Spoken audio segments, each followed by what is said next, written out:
এই নদীর নাম এসেছে সংস্কৃত শব্দ গোমতিকা থেকে, যেখানে গো মানে হচ্ছে গরু আর মতি মানে হচ্ছে ধারা, অর্থাৎ গরুদের প্রবাহপথ, যা মূলত কৃষি নির্ভর সমাজের ইঙ্গিত দেয়।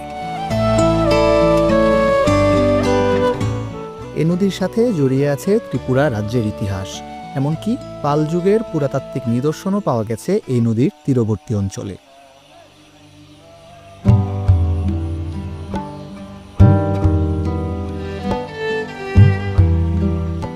কিন্তু আজকের গোমতী আর আগের গোমতী এক নয়।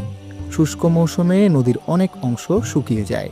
অপরিকল্পিত বাঁধ নির্মাণ, বালু উত্তোলন আর দূষণের কারণে নদীর স্বাভাবিক প্রবাহ বাধাগ্রস্ত হচ্ছে।